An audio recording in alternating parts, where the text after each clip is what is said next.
Hello, thank you for joining us. Today I've got with me is Richard Rodway. He is a partner in the family department of the Head Partnership Solicitors that have offices in Henley and Reading. As we all know, lockdown has caused lots of issues for all of us in all aspects of our life, including, unfortunately, for couples where it has caused additional strains on their relationship, and they may now have come to the conclusion that it may be time to divorce or separate. Richard's had lots of people calling him as a result of that. So I just thought we'd get him in today just to talk about some of the issues lockdown has created and some of the solutions. Richard, go for it. Yeah, thank you, Melissa.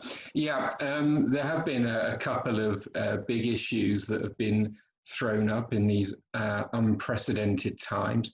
And the common theme is, and the best and most fruitful way of approaching the situations is to take swift, sensible, and pragmatic advice and have swift, sensible, and pragmatic discussion within the couple involved to find a solution that works for everyone, because ultimately you can find a far more creative and flexible solution that works for you in this new normal, as it were.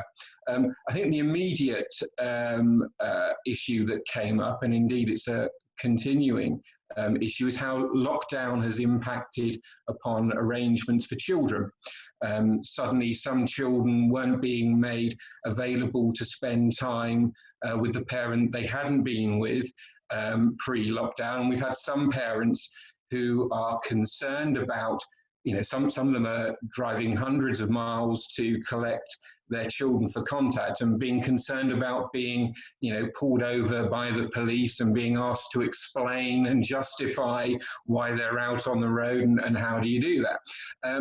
So mercifully, the legal guidance is quite clear on the subject, although the practical application is perhaps a little more problematic. Children passing between the homes of their parents is a permissible exception to the stay-at-home message, as long as it's actually going from home to home and not going somewhere else and coming into contact with other people. Whilst the guidance is clear, though, if the guidance isn't followed, there isn't necessarily a quick fix, and hence why, if we can find a swift, pragmatic compromise, then that has to be the solution. And there's not a quick fix, since an application to the court for a child arrangements order, which is the ultimate tool of last resort and remedy, well, the court will only schedule a court hearing, 4-6 weeks later maybe, and that's at the best of times when you don't have a court service operating at reduced capacity. And often also, normally, you have to at least have attended a mediation information assessment meeting before being able to make a court application.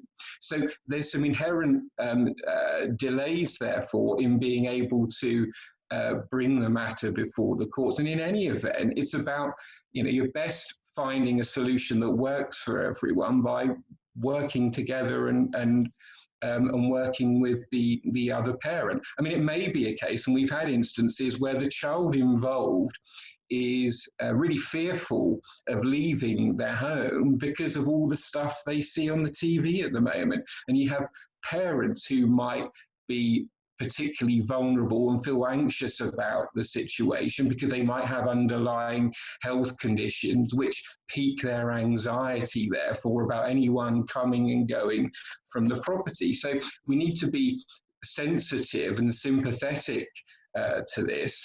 And so the best solution is the parties talking and cooperating and trying to find a solution and trying to find, and sometimes that means compromise in the short term, and maybe it may be the lockdown restrictions will be eased in the near future, and if we move from stay home to stay safe, it may be that starts to make people less anxious about the situation, and it may be that will heal itself over the coming weeks. But that's been an issue, an ongoing issue. And as I said, it's about almost mediating and collaborating and cooperating to find a solution, whilst recognising, of course, that, you know, ultimately, if there continues to be a problem that compromise can't deal with, then of course the court is there to deal with that with some very clear guidance on how that should be dealt with. So that was the immediate thing that came up. And then, of course, people started to feel the effect of the financial implications of lockdown and how it impacted upon cash flow. You know, we've had self-employed people who've lost their work. We've had people being furloughed. Some people sadly have lost their jobs. And so therefore we've had cases where maintenance has been reduced, maintenance has been stopped completely. And of course, at a time when the receiving party may have needed that maintenance more than ever. So what does one do in that situation? Well, again, there is ultimate recourse to the courts, whether that's for spousal maintenance or enforcement of an existing spousal maintenance order. Well, as we talk about, that's not a swift solution at the best of times. It's there as an ultimate recourse, but it's not going to help in the immediate term. And when these might be short-term cash flow issues, and people may need to apply to the child maintenance service for child maintenance. Again, that only goes so far, and it won't be a swift solution. So again, it's about sensibly finding a solution, therefore having sensible dialogue and discussion with the other party, recognising, of course, that what the world might look like next week or next month might be different, and of course, therefore you can be more flexible and creative through that sensible discussion. Ultimately, someone can't pay what they don't have to pay, what they don't have available. And if someone's income has gone down, well, then it may be the case that there's an inevitable consequence for the level of maintenance. So it's a question of looking at respective cash flows, balancing what someone reasonably needs with the other person's reasonable ability to pay. And it may be that if there's a sensible dialogue, what they do this month may not be what they do next month. And so therefore, you know, making a court application, it is an ultimate recourse, of course, but it may be that sensible discussion, comparing and contrasting those cash flows, comes up with a sensible working solution now that may maybe help the parties in question work together in future as well. So those have been the two real issues. And again, who knows what the world will look like next month? And as things start to get easier, as people start going back to work, it may be a lot of these problems start to solve themselves. But of course, then there are longer term consequences of lockdown and the slowing down in the economy generally as people look to the future more generally.